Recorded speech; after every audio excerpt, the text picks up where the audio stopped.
미치나 봐요, 정말. 1억 5천만 원을 이따위 사업에 쏟아부었다니. 손녀 유학비를 벌겠다는 착한 마음으로 무인 아이스크림 가게 3개를 열었습니다. 여름 석 달 월 3천만 원씩 벌었어요. 대박이었죠. 하지만 겨울이 왔습니다. 매출은 60% 폭락했고 전기세는 2배로 뛰었어요. 매달 180만 원씩 손해를 보기 시작했습니다. 결국 1억 2천만 원을 날리고 1억 6천만 원 빚을 지게 됐어요. 손녀는 저를 거짓말쟁이라고 불렀습니다. 제 이야기가 남일 같지 않으시다면 지금 바로 좋아요와 구독 부탁드려요. 여러분은 절대 저처럼 되시면 안 됩니다. 안녕하세요. 저는 최영수입니다. 올해 58입니다. 29년 동안 한 회사에서 생산관리 일을 했어요. 마지막엔 이사까지 올라갔죠. 매일 아침 7시에 출근해서 밤 9시에 퇴근하는 게 일상이었습니다. 주말에도 종종 공장에 나갔어요. 그렇게 살다 보니 어느새 정년이 다가왔더라고요. 2023년 5월 저는 회사를 그만뒀습니다. 퇴직금으로 5천만 원을 받았어요. 적지 않은 돈이었죠. 아내는 그 돈을 은행에 넣어두자고 했습니다. 하지만 저는 다른 생각이 있었어요. 그냥 쉬고만 있을 수는 없었거든요. 아직 몸도 건강하고 머리도 멀쩡한데 집에만 있으면 금방 늙어버릴 것 같았습니다. 무엇보다 손녀 생각이 컸어요. 큰아들 딸인데 이제 중학교 2학년입니다. 공부를 참 열심히 해요. 특히 영어를 좋아하더라고요. 아들이 말하길 미국으로 조기 유학을 보내고 싶다고 했습니다. 비용이 1년에 6천만 원 정도 든다고 하더군요. 솔직히 아들 수입으로는 감당하기 어려운 금액이었어요. 저는 그 이야기를 듣고 마음속으로 결심했습니다. 손녀 유학비는 제가 책임지겠다고요. 평생 가족을 위해 일했는데 이제 손녀를 위해 뭔가 해주고 싶었어요. 그래서 사업을 시작하기로 마음먹었습니다. 월급쟁이로만 살았던 제가 사업을 한다니 아내는 걱정스러운 표정을 지었어요. 하지만 저는 자신이 있었습니다. 어느 날 인터넷을 보다가 창업 설명회 광고를 봤어요. 무인 아이스크림 가게였습니다. 핑미핑미라는 프랜차이즈더라고요. 설명회에 가보니 정말 괜찮아 보였어요. 사람이 필요 없고 기계가 알아서 다 해준다는 거였습니다. 초기 투자금은 매장당 5천만 원 정도 든다고 했어요. 본사 직원이 설명하더군요. 여름 성수기에는 매장 하나당 월 300만 원 정도 벌 수 있다고요. 겨울에는 좀 떨어지지만 그래도 월 150만 원은 나온다고 했습니다. 저는 계산기를 두드려 봤어요. 3개 매장을 운영하면 여름엔 월 900만 원, 겨울에도 450만 원은 벌 수 있겠더라고요. 1년이면 손녀 유학비는 충분히 감당할 수 있을 것 같았습니다. 그날 저녁 집에 돌아와서 아내에게 말했어요. 무인 아이스크림 가게를 하겠다고요. 아내는 고개를 저었습니다. 아이스크림은 여름에만 팔리지 않냐고, 겨울엔 어떻게 하냐고 물었어요. 저는 본사 자료를 보여줬습니다. 겨울에도 매출이 나온다고, 요즘은 사계절 내내 아이스크림을 먹는다고 설명했죠. 아내는 한참을 말이 없었어요. 그러다가 한숨을 쉬며 말했습니다. 당신이 결정한 거면 믿어보겠다고요. 하지만 너무 무리하지는 말라고 당부했습니다. 저는 아내 손을 꼭 잡았어요. 걱정하지 말라고, 1년만 버티면 투자금은 다 회수할 수 있다고 말했습니다. 다음 날 저는 본사에 다시 연락했어요. 3개 매장을 계약하고 싶다고 했습니다. 담당자가 놀라더군요. 보통 1개로 시작하는데 3개는 처음이라고요. 저는 자신 있게 말했습니다. 저는 29년 동안 생산 관리를 했고 여러 개 라인을 동시에 돌린 경험이 있다고요. 3개 매장 관리는 문제 없다고 장담했어요. 계약금을 치르고 위치를 물색했습니다. 경기도 용인, 수원, 평택에 각각 1개씩 계약했어요. 모두 대학가 근처였습니다. 젊은 사람들이 많이 다니는 곳이면 아이스크림이 잘 팔릴 거라고 생각했거든요. 총 투자금은 1억 5천만 원이었습니다. 퇴직금 5천만 원을 쓰고 나머지 1억 원은 은행에서 대출을 받았어요. 대출 이자가 연 8%였습니다. 매달 67만 원씩 나가는 거였어요. 하지만 저는 크게 걱정하지 않았습니다. 새 매장에서 벌어들이는 돈으로 충분히 갚을 수 있을 거라고 생각했거든요. 오히려 빨리 시작하고 싶었어요. 2023년 5월 말 새 매장이 거의 동시에 오픈했습니다. 개업 준비에 한 달이 채 걸리지 않았어요. 본사에서 기계를 설치해주고 초기 재고를 채워줬습니다. 저는 매일 새 매장을 돌아다니며 점검했어요. 기계가 잘 작동하는지, 재고는 충분한지, 청소는 잘 되어 있는지 확인했습니다. 첫 주말이 지나고 매출을 확인했을 때 저는 정말 기뻤어요. 용인점이 25만 원, 수원점이 30만 원, 평택점이 20만 원 정도 나왔습니다. 이틀치 매출이 75만 원이었어요. 이 정도면 본사 예상보다 훨씬 좋은 거였습니다. 저는 아내에게 전화를 걸었어요. 대박이 날 것 같다고 손녀 유학 걱정은 이제 하지 말라고 말했습니다. 아내는 조심스럽게 축하한다고 했어요. 하지만 목소리에는 여전히 걱정이 묻어 있었습니다. 저는 그게 이해가 안 됐어요. 이렇게 잘 되고 있는데 왜 걱정을 하는 걸까요? 하지만 그건 제가 아직 몰랐기 때문이었습니다. 여름이 지나면 무슨 일이 벌어질지요. 6월이 되자 날씨가 본격적으로 더워지기 시작했어요. 거리에는 반팔 차림에 사람들이 넘쳐났습니다. 저는 매일 아침 7시에 일어나서 새 매장을 순회했어요. 용인, 수원, 평택을 돌면서 재고를 확인하고 기계를 점검했습니다. 회사 다닐 때보다 더 바빴지만 행복했어요. 제 사업이라는 게 이렇게 뿌듯한 건지 처음 알았습니다. 6월 첫째 주 매출을 확인했을 때 저는 깜짝 놀랐어요. 용인점이 400만 원, 수원점이 520만 원, 평택점이 380만 원이 나왔습니다. 일주일 매출이 1,300만 원이었어요. 한 달로 계산하면 5,200만 원 정도 되는 거였죠. 본사 예상보다 훨씬 높은 수치였습니다. 저는 신이 나서 아들에게 전화를 걸었어요. 손녀 유학 준비를 시작하라고 말했습니다.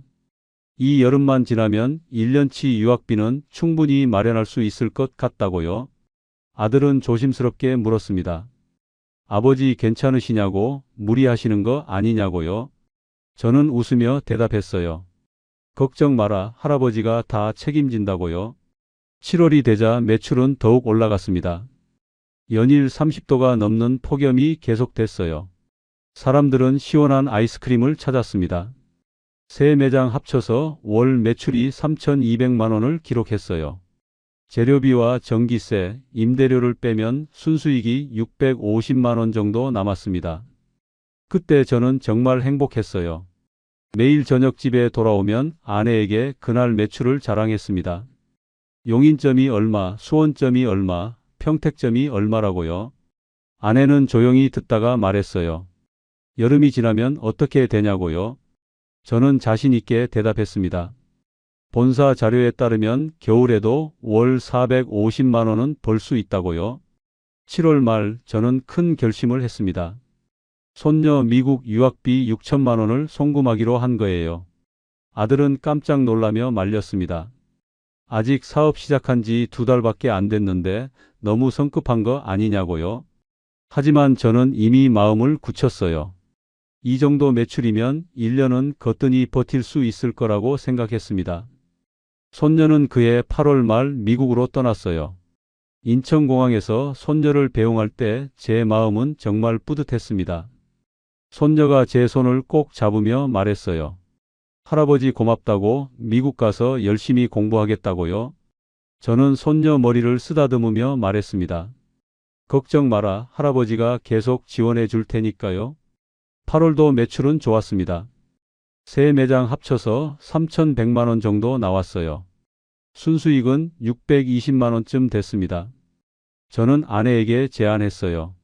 우리 둘이 하와이 여행이라도 다녀오자고요. 29년 동안 회사만 다니느라 제대로 된 여행 한 번 못 갔잖냐고 말했습니다. 아내는 고개를 저었어요. 돈 아껴야 한다고 나중에 가자고 했습니다. 하지만 저는 이미 여행사에 예약까지 해놨어요. 300만 원짜리 하와이 5일 패키지였습니다. 아내는 한숨을 쉬었지만 결국 따라왔어요. 9월 초 저희 부부는 하와이에 다녀왔습니다. 하와이 바닷가에서 아내와 산책할 때가 생각나요. 석양이 정말 아름다웠습니다. 저는 아내 손을 잡고 말했어요. 여보, 우리 이제 좀 살만하지 않냐고요? 아내는 미소를 지었습니다. 하지만 그 미소 속에는 여전히 불안함이 섞여 있었어요. 저는 그걸 느꼈지만 애써 무시했습니다. 9월 중순 한국에 돌아왔어요. 날씨가 제법 서늘해지고 있었습니다. 저는 여전히 매일 새 매장을 돌았어요. 하지만 뭔가 달라진 게 느껴졌습니다.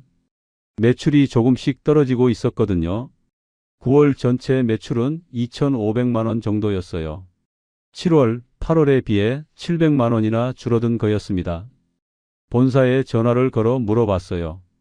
9월에 매출이 왜 이렇게 떨어지냐고요? 담당자는 태연하게 대답했습니다. 날씨가 선선해지면 당연히 아이스크림 매출이 줄어든다고요. 하지만 걱정하지 말라고 10월까지는 괜찮을 거라고 했습니다. 저는 그 말을 믿었어요. 아직 순수익이 400만 원 정도는 나오고 있었으니까요. 대출 이자 67만 원을 내고도 330만 원 정도는 남았습니다. 이 정도면 나쁘지 않다고 생각했어요. 겨울이 되면 본사 예상대로 월 450만 원 정도는 벌 수 있을 거라고 믿었습니다. 10월 초 손녀에게서 영상통화가 왔어요. 미국 학교 적응은 잘하고 있다고 했습니다. 친구들도 많이 사귀었고 영어 실력도 늘고 있다고요. 저는 정말 기뻤어요. 손녀가 행복해하는 모습을 보니 제가 한 선택이 옳았다는 확신이 들었습니다. 하지만 10월 매출을 확인했을 때 저는 조금 당황했어요. 세 매장 합쳐서 2,100만 원이 나왔습니다. 9월보다 400만 원이나 더 떨어진 거였어요. 순수익은 250만 원 정도였습니다. 대출 이자를 내고 나면 180만 원 정도만 남았죠. 저는 스스로를 다독였어요. 아직 겨울이 본격적으로 온 게 아니라고요. 11월부터는 실내에 있는 사람들이 많아지니까 매출이 안정될 거라고 생각했습니다. 본사 자료에도 그렇게 나와 있었으니까요. 10월 말 날씨가 급격히 추워지기 시작했습니다. 아침 기온이 영하로 떨어지는 날도 있었어요. 저는 두꺼운 점퍼를 입고 매장을 돌았습니다. 용인점에 갔을 때 깜짝 놀랐어요. 아이스크림 냉동고 앞에 서 있는 손님이 한 명도 없었거든요. 기계만 덩그러니 돌아가고 있었습니다. 그날 저녁 집에 돌아와서도 계속 그 장면이 떠올랐어요. 텅 빈 매장, 아무도 찾지 않는 아이스크림 냉동고. 하지만 저는 애써 그 생각을 떨쳐냈습니다. 내일은 손님이 올 거라고, 겨울에도 아이스크림을 먹는 사람들이 분명 있을 거라고 믿었어요. 하지만 그건 제 착각이었습니다. 진짜 겨울이 시작되고 있었던 거예요. 11월 첫째 주 저는 매장을 돌면서 이상한 느낌을 받았어요. 손님이 눈에 띄게 줄어들고 있었습니다. 용인점에 오후 2시쯤 들렀는데 그날 오전 매출이 8만 원밖에 안 됐더라고요. 여름 같았으면 하루에 15만 원은 나왔을 텐데 말이죠. 수원점도 마찬가지였어요. 대학가 근처라서 학생들이 많이 다니긴 했는데 아이스크림을 사는 사람은 거의 없었습니다. 다들 따뜻한 커피를 들고 다니더라고요. 평택점은 더 심각했어요. 하루 매출이 5만 원도 안 나오는 날이 생기기 시작했습니다. 저는 본사에 다시 전화를 걸었어요.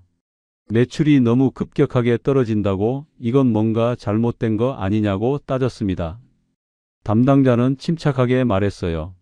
11월은 원래 비수기라고 12월부터는 실내 난방이 강해지니까 다시 오른다고 했습니다. 크리스마스 시즌도 있으니 걱정하지 말라고요. 저는 그 말을 믿고 싶었어요. 하지만 11월 중순이 되자 상황은 더 나빠졌습니다. 어느 날 밤 집에서 계산기를 두드려 봤어요. 11월 보름 동안의 매출을 계산해 보니 세 매장 합쳐서 900만 원 정도였습니다. 한 달로 계산하면 1,800만 원쯤 되는 거였어요. 재료비, 전기세, 임대료를 빼면 순수익이 거의 안 남았습니다. 100만 원 정도? 거기서 대출 이자 67만 원을 내면 30만 원 남짓 남는 거였어요. 이건 사업이 아니라 봉사활동이나 다름없었습니다. 저는 머리를 감싸 쥐었어요. 아내가 물었습니다. 무슨 일이냐고요? 저는 아무것도 아니라고 대답했어요. 하지만 아내는 제 표정을 읽었나 봐요. 조용히 다가와서 제 어깨에 손을 얹으며 말했습니다. 힘들면 그만둬도 된다고요? 저는 고개를 저었어요. 아직 12월이 남았다고 크리스마스 시즌에는 분명 매출이 오를 거라고 말했습니다. 11월 말 전체 매출을 확인했어요. 1,900만 원이었습니다. 10월보다 200만 원이나 더 떨어진 거예요. 순수익은 120만 원에 불과했습니다. 대출 이자를 내고 나니 50만 원 남짓 남았어요. 제가 하루 종일 새 매장을 돌아다니며 일한 대가가 50만 원이라니 믿기지가 않았습니다. 12월이 되었어요. 저는 매일 아침 일어나기가 두려웠습니다. 매장에 가면 또 얼마나 적은 매출이 나와 있을지 알 수 없었거든요. 하지만 포기할 수는 없었어요. 손녀가 미국에서 공부하고 있었고 내년 2월에 또 6천만 원을 보내줘야 했습니다. 어느 날 용인점에 갔을 때 충격적인 광경을 봤어요. 냉동고 온도가 영하 20도를 유지하고 있었는데 밖 기온도 영하 5도였습니다. 실내 난방이 약하니까 매장 전체가 냉장고처럼 느껴지더라고요. 손님이 들어왔다가 춥다며 바로 나가버렸습니다. 본사에 항의했어요. 난방을 강화해야 한다고 이래서는 손님이 올 수가 없다고요. 담당자는 난방비는 점주가 부담해야 한다고 말했습니다. 계약서에도 명시되어 있다고요. 저는 어이가 없었어요. 난방을 강화하면 전기세가 더 나올 텐데 그럼 순수익은 더 줄어들 거 아닙니까? 12월 첫째 주 매출을 확인했을 때 저는 정말 절망했어요. 세 매장 합쳐서 200만 원이 채 안 됐습니다. 일주일에 200만 원이면 한 달에 800만 원밖에 안 되는 거예요. 이건 임대료도 못 내는 수준이었습니다. 저는 매일 밤 잠을 설쳤어요. 손녀 얼굴이 자꾸 떠올랐습니다. 내년 2월에 유학비를 못 보내면 어떡하지? 손녀가 학교를 그만둬야 하나? 할아버지가 거짓말쟁이가 되는 건가? 그런 생각들이 머릿속을 맴돌았어요. 12월 중순 크리스마스가 다가오고 있었습니다. 저는 마지막 희망을 걸었어요. 크리스마스 시즌이면 케이크 대신 아이스크림을 사는 사람들이 있을 거라고 생각했습니다. 본사에서도 그렇게 말했었으니까요. 저는 새 매장에 크리스마스 장식을 했어요. 트리도 놓고 조명도 달았습니다. 크리스마스 이브 날 저는 하루 종일 수원점에 있었어요. 손님이 몇 명이나 올까 궁금했거든요. 오후 6시까지 있었는데 손님이 딱 5명 왔습니다. 매출은 3만 5천 원이었어요. 크리스마스에 말이죠. 저는 그날 밤 매장에 혼자 앉아서 한참을 울었습니다. 12월 말 전체 매출을 계산했어요. 1,100만 원이었습니다. 11월보다 800만 원이나 더 떨어진 거예요. 재료비, 전기세, 임대료를 빼니까 손실이 났습니다. 마이너스 50만 원이었어요. 대출 이자 67만 원까지 합치면 한 달에 117만 원을 까먹은 셈이었습니다. 저는 통장을 확인했어요. 여름에 벌어놓은 돈이 조금 남아 있었습니다. 그걸로 당분간은 버틸 수 있을 것 같았어요.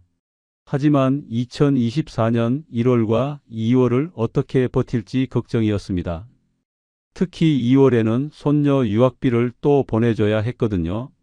새해가 밝았습니다. 2024년 1월 1일이었어요. 아내는 떡국을 끓였습니다. 저는 상을 마주하고 앉았지만 숟가락을 들 수가 없었어요. 아내가 물었습니다. 왜 안 먹냐고요? 저는 대답 대신 눈물만 흘렸습니다. 아내는 아무 말도 하지 않았어요. 그저 제 손을 꼭 잡아줬을 뿐이었습니다. 1월 첫째 주 날씨가 극도로 추워졌어요. 한파경보가 발령됐습니다. 거리에는 사람이 거의 없었어요. 저는 그래도 매일 새 매장을 돌았습니다. 하지만 매출은 처참했어요. 하루에 새 매장 합쳐서 10만 원도 안 나오는 날이 많았습니다. 1월 둘째 주 어느 날 저는 평택점에 갔어요. 오전 11시였는데 그날 매출이 1원이었습니다. 1원이요? 누군가 동전을 넣고 장난친 거였어요. 저는 그 숫자를 보면서 무너져 내렸습니다. 이게 뭔가 싶었어요. 제가 29년 동안 모은 돈이, 퇴직금이, 빚까지 내가며 시작한 사업이 고작 이런 건가요? 그날 밤 집에 돌아와서 아내에게 말했어요. 이제 그만둬야 할 것 같다고요? 아내는 고개를 끄덕였습니다. 진작 그랬어야 했다고, 하지만 당신이 결정한 거니 끝까지 지켜봤다고 말했어요. 저는 아내에게 미안하다고 했습니다. 아내는 울먹이며 대답했어요. 미안해할 필요 없다고, 우리 다시 시작하면 된다고요. 하지만 저는 알고 있었습니다. 이미 늦었다는 걸요. 1억 5천만 원을 투자했는데 지금 남은 건 겨우 2천만 원어치 기계뿐이었어요. 1억 3천만 원이 증발한 거였습니다. 그리고 아직 빚이 1억 원 남아 있었죠. 저는 그날 밤 새벽까지 잠을 이루지 못했습니다. 1월 중순 전기세 고지서가 날아왔어요. 저는 그 금액을 보고 눈을 의심했습니다. 세 매장 합쳐서 210만 원이었거든요. 한 매장당 70만 원씩 나온 거예요. 여름에는 50만 원 정도였는데 갑자기 왜 이렇게 오른 건지 이해할 수가 없었습니다. 전기회사에 전화를 걸어 항의했어요. 뭔가 잘못 계산된 거 아니냐고요? 직원은 친절하게 설명했습니다. 겨울철에는 누진세가 적용되고 냉동고를 24시간 돌리면 전기 소비량이 엄청나다고요. 게다가 한파로 인해 냉동고가 더 많이 작동한다고 했습니다. 저는 어이가 없었어요. 여름에는 손님이 많아서 좋았는데 전기세가 많이 나왔고 겨울에는 손님이 없는데도 전기세는 더 많이 나온다니요. 냉동고를 끄고 싶었지만 그럴 수도 없었습니다. 재고가 다 녹아버릴 테니까요. 1월 말 전체 매출을 계산했어요. 1280만 원이었습니다. 12월보다 조금 나아진 건 학생들이 방학을 마치고 돌아왔기 때문이었어요. 하지만 재료비, 전기세, 임대료를 빼니 순손실이 180만 원이었습니다. 대출 이자까지 합치면 한 달에 247만 원을 까먹은 거예요. 통장 잔액을 확인했어요. 1,500만 원이 남아 있었습니다. 이 속도로 나가면 6달도 못 버틴다는 계산이 나왔어요. 그리고 2월에는 손녀 유학비 6천만 원을 보내야 했습니다. 저는 머리를 쥐어뜯었어요. 도대체 어떻게 해야 하는 건지 막막했습니다. 2월 초 손녀에게서 전화가 왔어요. 다음 학기 등록금을 언제 보내주시냐고 물었습니다. 저는 말을 더듬었어요. 조금만 기다리라고, 할아버지가 곧 보내줄 거라고 했습니다. 손녀는 알겠다며 전화를 끊었어요. 그 짧은 대화가 저를 너무나 괴롭혔습니다. 며칠 뒤 아들에게서 전화가 왔어요. 아버지 괜찮으시냐고, 유학비 준비가 안 되면 말씀하시라고 했습니다. 저는 괜찮다고 거짓말을 했어요. 곧 보낼 수 있다고요. 하지만 사실 저는 그 돈을 마련할 방법이 없었습니다. 통장에 1,500만 원밖에 없었으니까요. 2월 중순 저는 은행에 갔어요. 추가 대출을 받으려고요. 하지만 은행 직원은 고개를 저었습니다. 이미 1억 원을 빌리신 상태에서 더 빌리기는 어렵다고요. 담보도 없고 사업 실적도 좋지 않다고 했습니다. 저는 애원했어요. 제발 6천만 원만 빌려달라고요. 하지만 돌아온 건 거절뿐이었습니다. 결국 저는 집을 담보로 대출을 받기로 했어요. 아파트 시세가 4억 원 정도 됐는데 거기서 6천만 원을 뽑아낼 수 있었습니다. 아내에게 말했을 때 아내는 울었어요. 우리 집까지 걸어야 하냐고, 이제 그만하자고 울부짖었습니다. 저는 아내를 꼭 안았어요. 미안하다고, 이번만 버티면 여름이 온다고 말했습니다. 여름만 되면 다시 매출이 오를 거고 그럼 빚도 갚고 집도 지킬 수 있다고요. 아내는 더 이상 말하지 않았어요. 그저 고개를 떨어뜨린 채 한숨만 쉬었습니다. 2월 20일 저는 손녀에게 유학비를 송금했어요. 6천만 원이었습니다. 손녀는 고맙다는 문자를 보냈어요. 하지만 저는 기쁘지 않았습니다. 이제 집까지 담보로 잡혔는데 만약 여름에도 매출이 안 나오면 어떡하지? 그런 생각이 머릿속을 떠나지 않았어요. 2월 말 어느 날 새벽 2시쯤이었어요. 용인점 알람이 울렸습니다. 매장에 이상이 생겼다는 거였어요. 저는 잠옷 차림으로 차를 몰고 용인으로 달려갔습니다.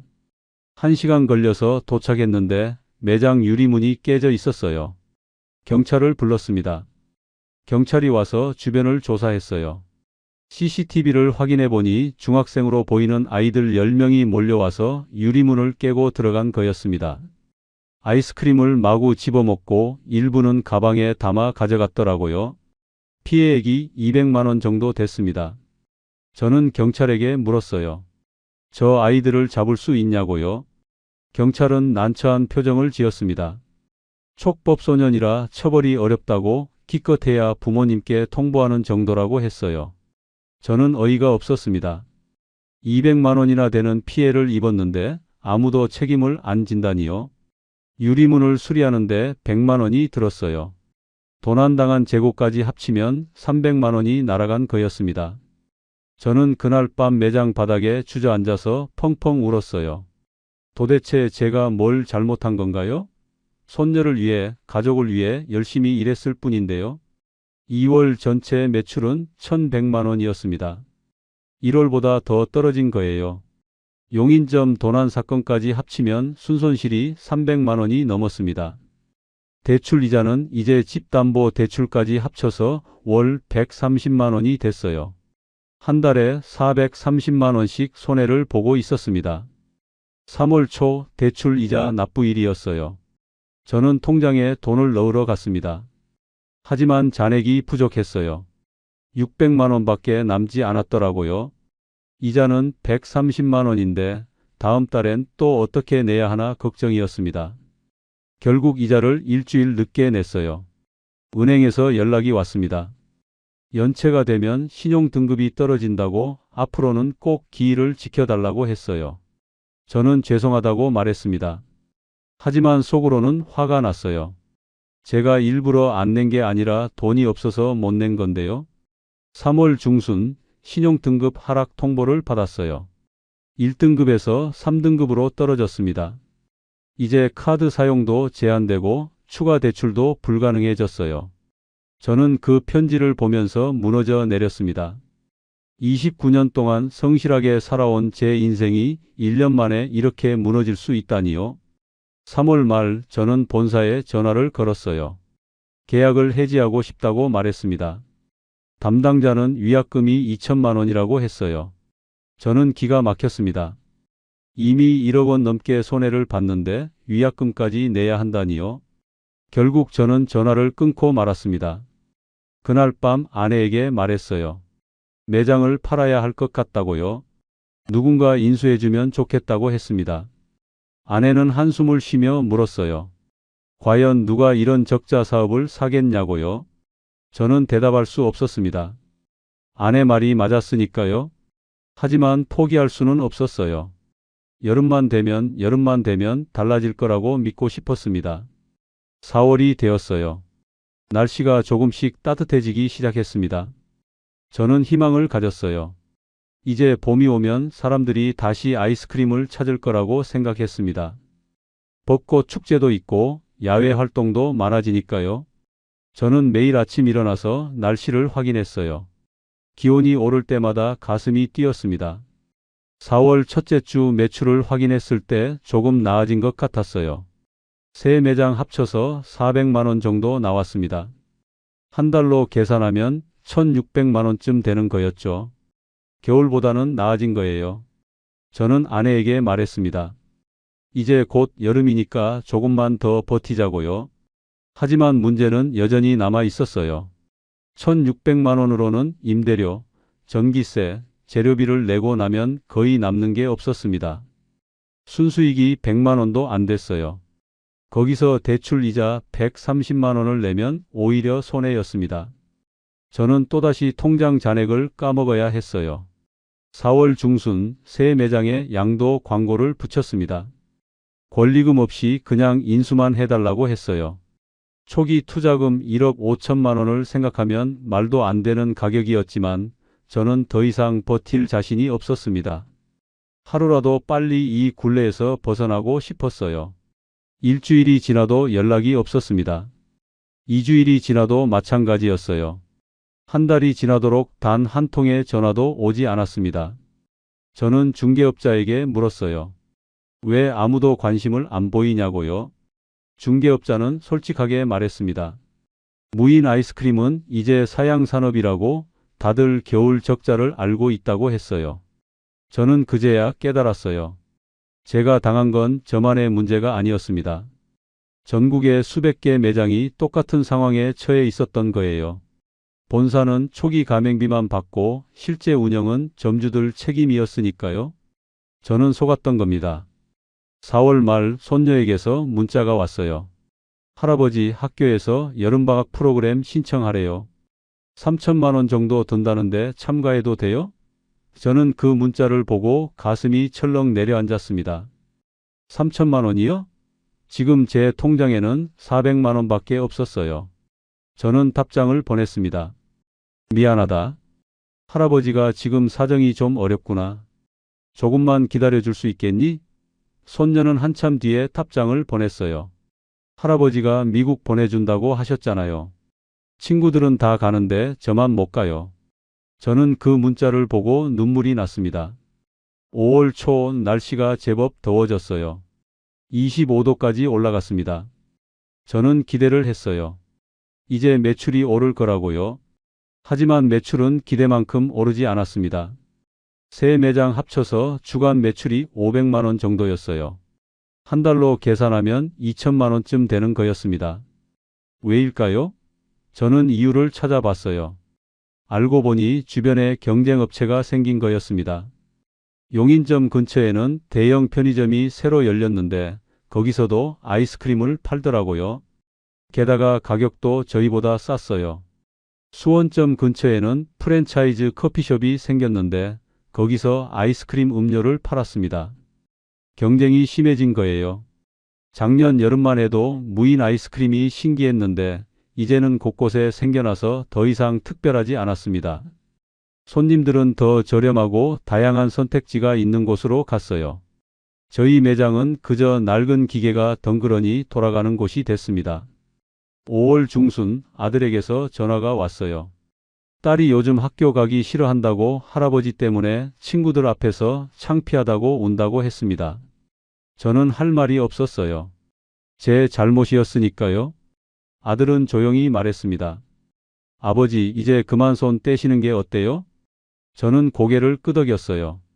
알겠다고, 여름만 지나면 정리하겠다고 말했습니다. 하지만 아들은 반대했어요. 여름까지 기다릴 필요 없다고 지금 당장 그만두시라고 했습니다. 저는 화가 났어요. 여름만 되면 매출이 오른다고 작년처럼 월 3천만 원은 벌 수 있다고 소리쳤습니다. 아들은 한숨을 쉬었어요. 아버지, 작년 여름은 처음이라 신기해서 사람들이 온 거예요. 이제는 아무도 안 갑니다. 제발 정신 차리세요. 저는 전화를 끊어버렸습니다. 아들 말을 인정하고 싶지 않았어요. 인정하는 순간 제가 완전히 실패한 사람이 되는 것 같았으니까요. 5월 말 손녀에게서 또 문자가 왔어요. 할아버지, 여름방학 프로그램 마감이래요. 언제 보내주실 거예요? 저는 답장을 못했습니다. 뭐라고 말해야 할지 몰랐어요. 이틀 뒤 손녀에게서 다시 문자가 왔습니다. 할아버지 거짓말쟁이.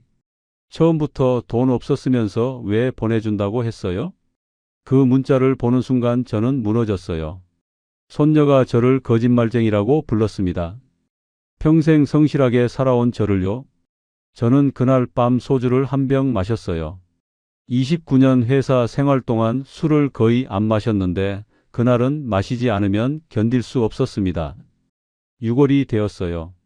작년 이맘때는 여름의 시작이라며 들떠 있었는데 올해는 공포만 느껴졌습니다.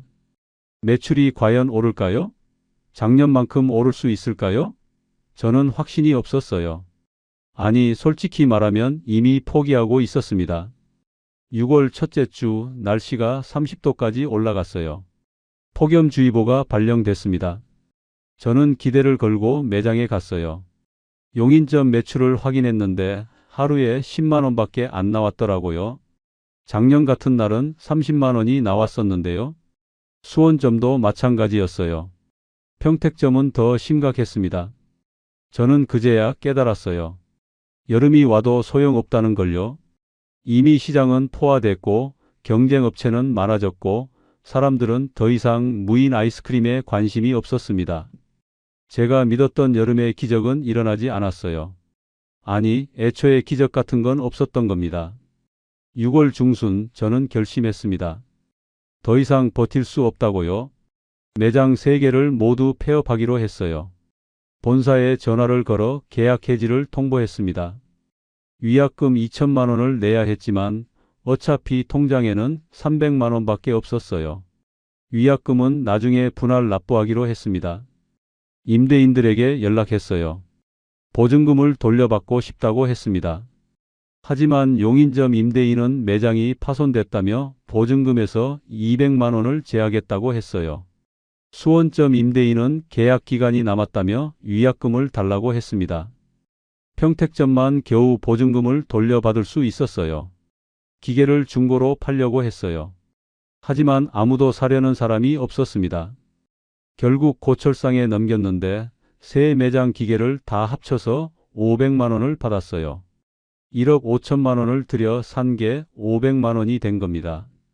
저는 그 돈을 받아들고 한참을 멍하니 서 있었습니다. 6월 말 모든 정리가 끝났어요. 최종 손실을 계산해 봤습니다. 투자금 1억 5천만 원, 1년간 운영 손실 4천만 원, 위약금 2천만 원, 합계 2억 1천만 원이었어요.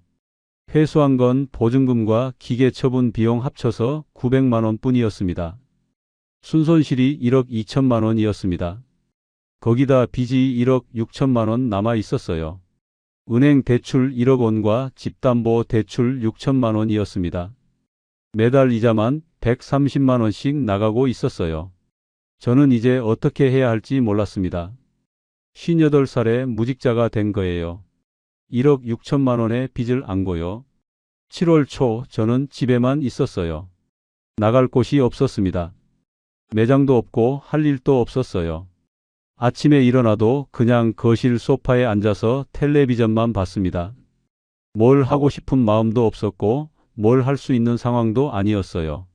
아내는 매일 아침 일찍 나갔습니다. 식당에서 설거지 일을 시작했거든요. 월급이 200만 원 정도 됐어요. 아내는 한 번도 저를 탓하지 않았습니다. 그저 묵묵히 일을 나갔어요. 오히려 그게 더 괴로웠습니다. 차라리 화를 내주면 좋겠는데 아내는 그러지 않았어요. 어느 날 아내가 퇴근하고 돌아왔을 때였어요. 저는 여전히 소파에 앉아 있었습니다. 아내가 물었어요. 오늘 하루 뭐 했냐고요? 저는 대답할 수 없었습니다. 아무것도 안 했거든요. 밥도 제대로 안 먹었어요. 그냥 과자 몇 개 먹고 하루를 보냈습니다. 아내가 부엌으로 가서 저녁을 준비했어요. 된장찌개와 김치, 계란 후라이를 차렸습니다. 간단한 식사였지만 정성이 느껴졌어요. 저희는 마주 앉아서 밥을 먹었습니다. 아무 말도 없었어요. 숟가락 소리만 조용히 울렸습니다. 밥을 다 먹고 나서 아내가 말했어요. 당신 일 좀 찾아봐요. 이렇게 집에만 있으면 더 우울해져요. 저는 고개를 끄덕였습니다. 하지만 뭘 할 수 있을까요? 58살에 새로운 일을 찾는다는 게 쉽지 않았어요. 그것도 1억 6천만 원 빚을 진 사람을요. 7월 중순 저는 인터넷으로 구인 광고를 찾아봤어요. 경비일, 청소일, 배달일 같은 게 많더라고요. 월급은 대부분 200만 원에서 250만 원 사이였습니다. 저는 몇 군데 지원을 했어요. 하지만 연락이 오는 곳은 거의 없었습니다. 한 곳에서 면접 연락이 왔어요. 아파트 경비직이었습니다. 저는 정장을 입고 면접을 보러 갔어요. 관리사무소장이 저를 보더니 물었습니다. 이전 직장이 어디셨어요? 저는 대답했어요. 중견기업 생산관리 이사였습니다. 소장은 고개를 갸우뚱했어요. 그런 분이 왜 경비 일을 하시려고요? 저는 솔직하게 말했습니다. 사업 실패로 빚이 많다고요. 일을 해서 갚아야 한다고 했어요. 소장은 난처한 표정을 지었습니다. 그런 배경을 가진 분은 저희가 채용하기 어렵습니다. 죄송합니다. 저는 왜냐고 물었어요. 소장은 돌려서 말했지만 요지는 빚쟁이는 신뢰할 수 없다는 거였습니다. 집에 돌아와서 아내에게 말했어요. 경비 일도 안 된다고요? 아내는 한숨을 쉬며 말했습니다. 그럼 다른 일을 찾아봐요. 배달이라도 해봐요. 저는 고개를 저었어요. 58살에 오토바이를 타고 배달을 한다고요? 하지만 다른 선택지가 없었습니다. 8월 초 저는 배달 대행 일을 시작했어요. 오토바이 면허는 있었지만 배달은 처음이었습니다. 첫날은 정말 힘들었어요. 길을 자꾸 헤매고 음식을 늦게 배달해서 손님들에게 욕을 먹었습니다. 한 손님은 제 얼굴을 보더니 말했어요. 아저씨, 나이가 있으신데 이 일이 맞아요? 저는 그냥 고개를 숙이고 사과했습니다. 뭐라고 대답할 수가 없었어요. 맞는 말이었으니까요. 하루 종일 오토바이를 타고 돌아다니니 허리가 끊어질 것 같았습니다. 저녁에 집에 돌아오면 온몸이 쑤셨어요. 하지만 쉴 수가 없었습니다. 매달 이자 130만 원을 내야 했으니까요. 배달 일을 한 달 정도 하니 월 200만 원 정도 벌었어요. 아내 월급 200만 원과 합치면 400만 원이었습니다. 거기서 생활비 200만 원을 쓰고 대출 이자 130만 원을 내면 70만 원 남았어요. 원금은 전혀 못 갚고 있었습니다. 8월 중순 손녀가 한국에 돌아왔어요.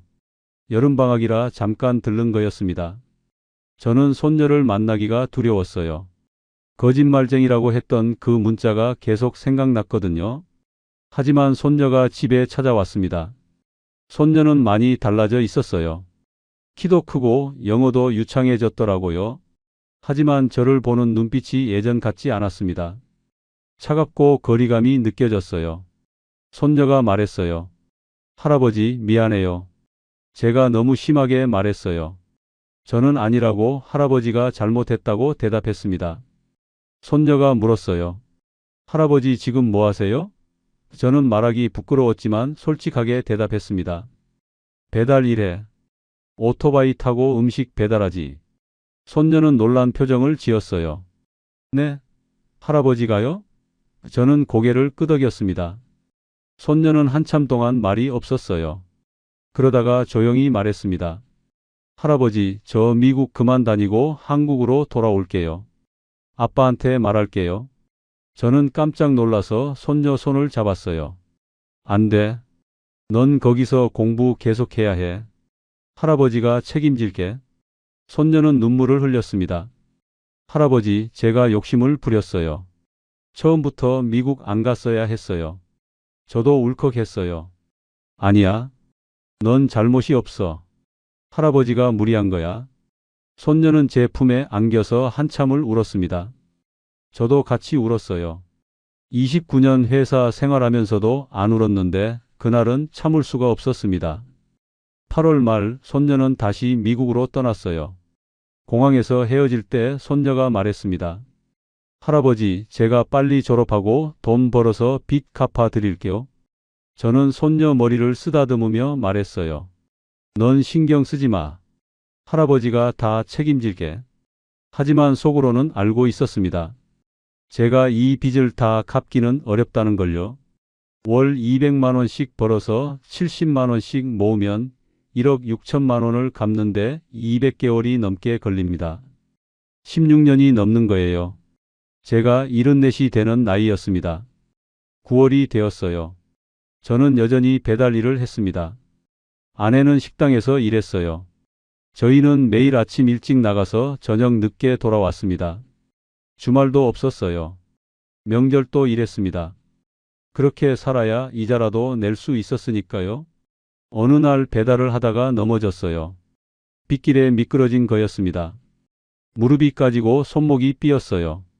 병원에 가야 했지만 돈이 아까워서 참았습니다. 집에 와서 파스만 붙이고 다음 날도 일을 나갔어요. 아내가 말했습니다. 당신 몸이 먼저예요. 하루 쉬어요. 하지만 저는 고개를 저었어요. 하루 쉬면 그만큼 돈을 못 버니까요. 9월 말 대출은행에서 연락이 왔어요. 원금 상환 계획을 제출하라는 거였습니다. 저는 정직하게 말했어요. 지금은 이자만 낼 수 있다고요. 원금은 당분간 못 갚을 것 같다고 했습니다. 은행 직원은 난처하다는 투로 말했어요. 이러시면 저희도 조치를 취해야 합니다. 저는 애원했습니다. 조금만 시간을 달라고요. 성실하게 갚겠다고 약속했어요. 은행 직원은 한숨을 쉬며 말했습니다. 일단 6개월 유예를 드리겠습니다. 그때까지 원금 일부라도 갚으셔야 합니다. 저는 고맙다고 말했지만 속으로는 막막했습니다. 6개월 안에 원금을 어떻게 갚는단 말인가요? 그날 밤 아내와 마주 앉았어요. 저는 아내에게 말했습니다. 여보, 미안해요. 내가 잘못 선택했어요. 아내는 제 손을 잡으며 말했어요. 이제 와서 미안하다고 해도 소용없어요.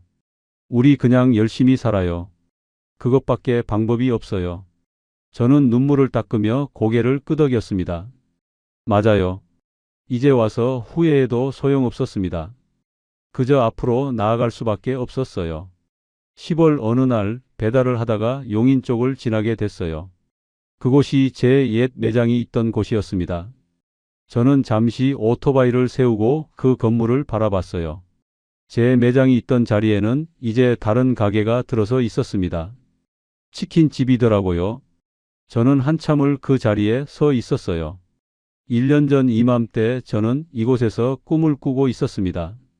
손녀를 위해, 가족을 위해 열심히 일하면 행복해질 거라고 믿었어요. 하지만 지금 제 모습은 어떤가요? 58살에 오토바이를 타고 배달을 하는 빚쟁이가 됐습니다. 무엇이 잘못됐던 걸까요? 저는 곰곰이 생각해 봤어요. 제일 큰 실수는 계절성을 무시한 거였습니다. 여름 석 달의 매출만 보고 1년 내내 그럴 거라고 착각했어요. 본사 자료는 거짓이었습니다. 겨울에도 월 450만 원을 번다는 말은 새빨간 거짓말이었어요. 두 번째 실수는 한꺼번에 세 매장을 연 거였습니다. 하나로 시작해서 테스트를 해봤어야 했어요. 겨울을 한번 겪어본 다음에 확장했어야 했습니다. 하지만 저는 조급했어요. 빨리 성공하고 싶었고 손녀에게 좋은 할아버지가 되고 싶었습니다. 세 번째 실수는 빚을 낸 거였어요. 1억 원을 대출받고 나중에는 집까지 담보로 잡혔습니다. 만약 퇴직금 5천만 원으로만 시작했다면 손실은 5천만 원에 그쳤을 거예요. 하지만 저는 욕심을 부렸습니다. 더 많이 벌고 싶었고 더 빨리 성공하고 싶었어요. 네 번째 실수는 주변 조언을 무시한 거였습니다. 아내는 처음부터 반대했어요. 아들도 중간에 그만두라고 했습니다. 하지만 저는 듣지 않았어요. 제 판단만 옳다고 생각했습니다. 29년간 생산 관리를 했으니 뭐든 할 수 있다고 자만했어요. 배달을 마치고 집에 돌아왔어요. 아내가 저녁을 준비하고 있었습니다. 김치찌개 냄새가 집안 가득 퍼졌어요. 저는 부엌으로 가서 아내 뒤에서 조용히 말했습니다. 여보, 당신 말을 들을 걸 그랬어요. 처음부터 반대하셨잖아요. 아내는 고개를 돌리며 말했어요. 이제 와서 그런 말 해서 뭐해요. 지나간 일이에요. 저는 아내 손을 잡았습니다. 평생 미안하게 살겠어요. 당신이 늙어서까지 설거지 일을 하게 만들다니. 아내는 미소를 지었어요. 괜찮아요. 우리 같이 열심히 살면 돼요. 저는 그때 깨달았습니다.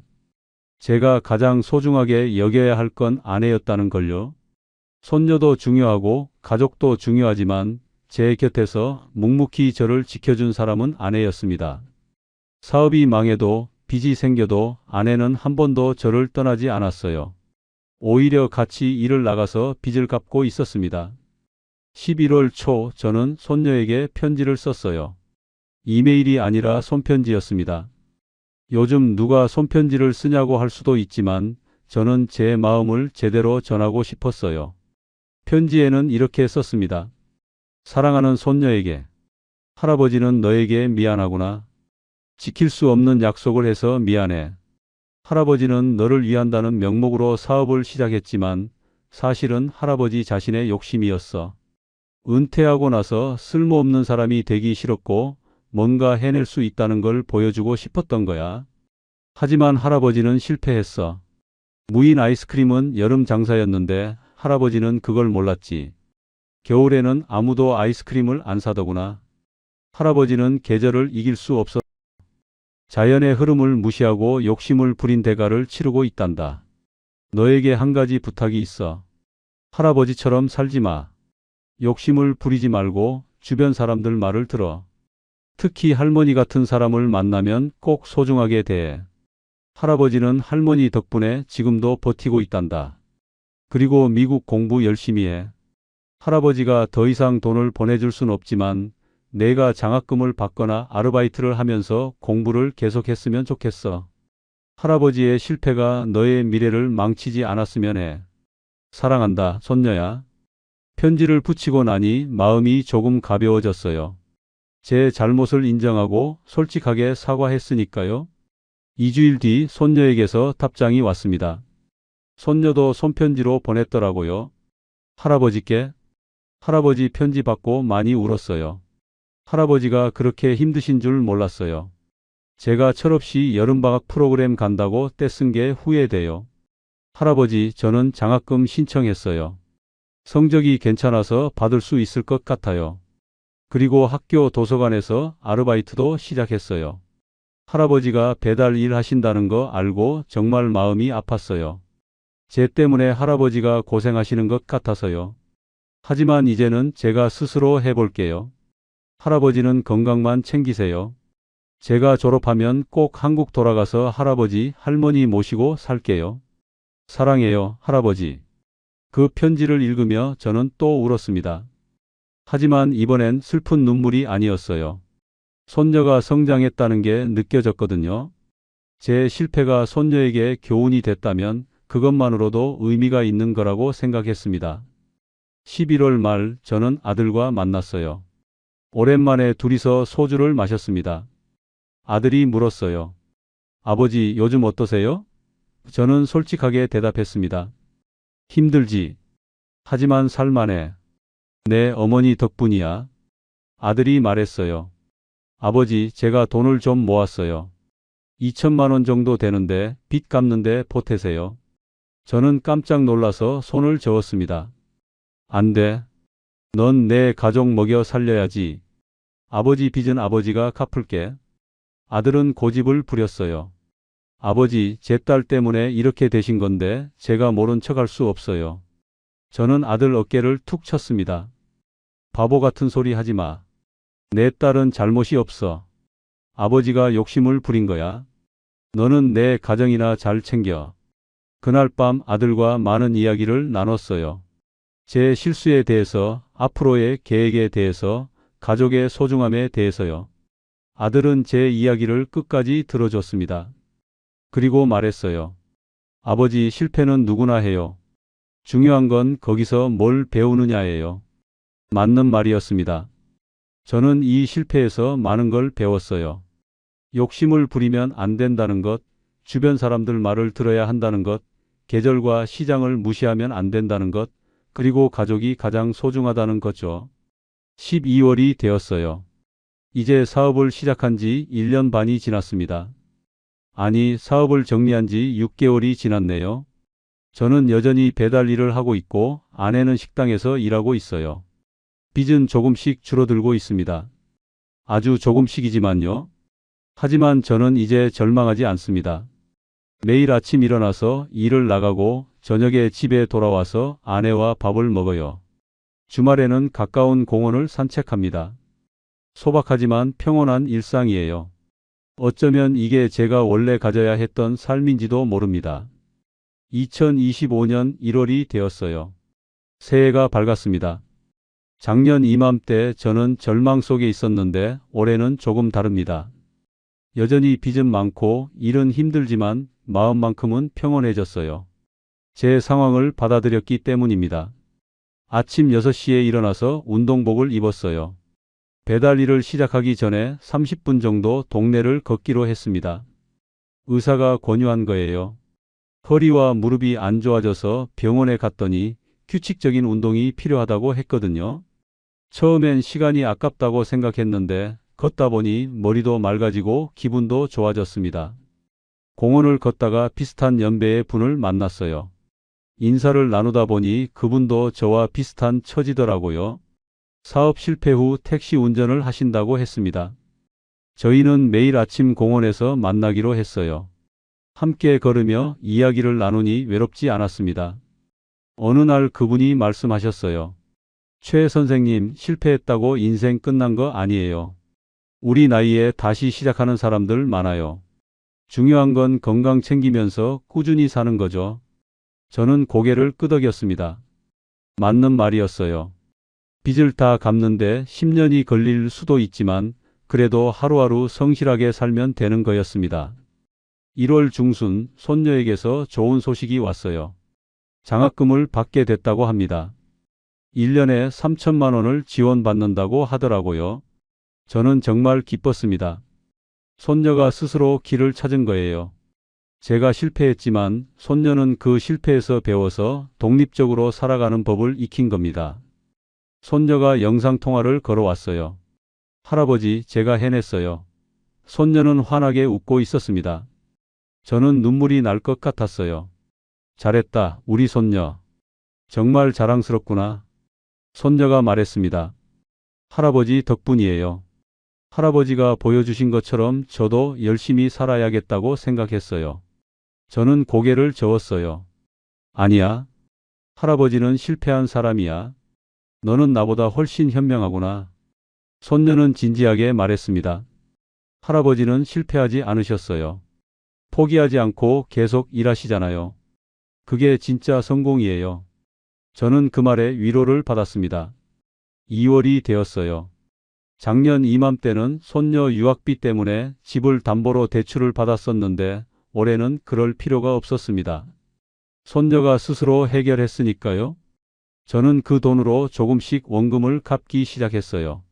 매달 100만 원씩이요. 많은 돈은 아니지만 이렇게라도 갚아나가면 언젠가는 끝이 보일 거라고 믿었습니다. 배달 일을 하다가 예전 회사 후배를 만났어요. 후배는 저를 보고 깜짝 놀라더군요. 이사님, 여기서 뭐 하세요? 저는 솔직하게 말했습니다. 보다시피 배달 일하고 있어. 사업 실패해서 빚 갚는 중이야. 후배는 난처한 표정을 지었어요. 저는 웃으며 말했습니다. 부끄러워할 것 없어. 일을 해서 빚을 갚는 건 떳떳한 거니까. 후배가 조심스럽게 물었어요. 힘드시죠? 저는 고개를 끄덕였습니다. 힘들지. 하지만 살만해. 가족이 있고 건강도 괜찮으니까. 3월 초 아내와 결혼기념일을 맞았어요. 33년이 됐습니다. 저는 아내에게 꽃 한 다발을 사줬어요. 비싼 꽃은 아니었지만 마음을 담았습니다. 아내는 꽃을 받고 눈시울이 붉어졌어요.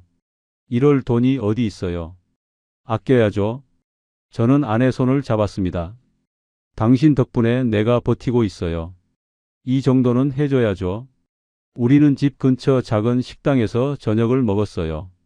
삼겹살과 소주 한 병이었습니다. 화려하지 않았지만 행복했어요. 아내가 말했습니다. 여보, 우리 이렇게 살아요. 욕심 안 부리고 그냥 이렇게요.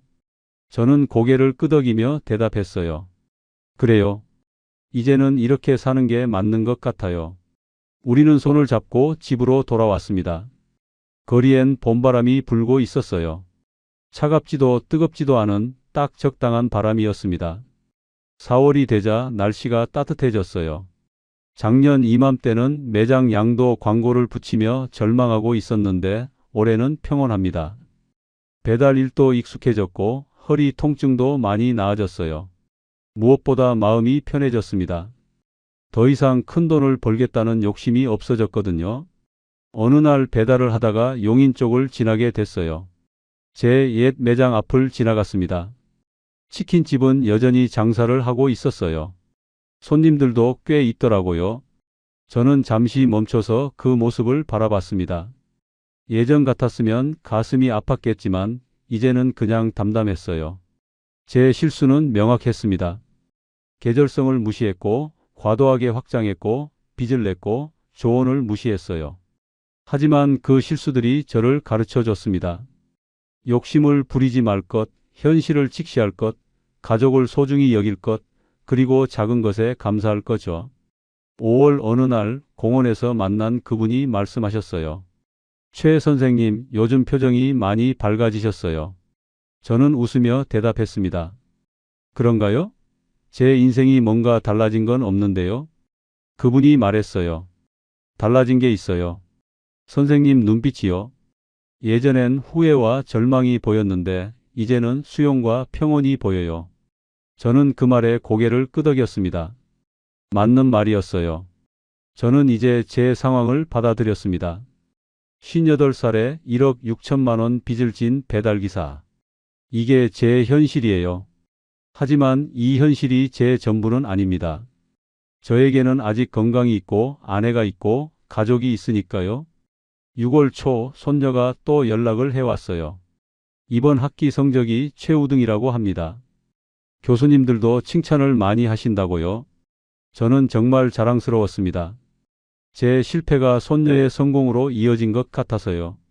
저는 손녀에게 말했어요. 할아버지가 실패해서 너한테 미안하지만 내가 잘 자라줘서 고마워. 손녀가 대답했습니다. 할아버지, 저는 할아버지한테 배웠어요. 실패해도 포기하지 않는 법을요. 할아버지가 제 영웅이에요. 그 말을 듣는 순간 눈물이 났습니다. 제가 영웅이라니요? 사업에 실패하고 빚을 지고 배달 일을 하는 제가요. 하지만 생각해보니 맞는 말이었어요. 저는 포기하지 않았습니다. 매일 아침 일어나서 일을 나가고 빚을 갚고 가족을 지켰어요. 그게 진짜 용기였던 것 같습니다. 지금 저는 매일 배달 일을 합니다. 비가 와도 바람이 불어도 더워도 추워도요. 월 200만 원을 벌어서 생활비를 쓰고 대출 이자를 내고 조금씩 원금을 갚습니다. 아내와 함께 검소하게 살아가요. 외식도 거의 안 하고 옷도 새로 사지 않습니다. 하지만 저는 불행하지 않습니다. 오히려 예전보다 행복할 때가 많아요.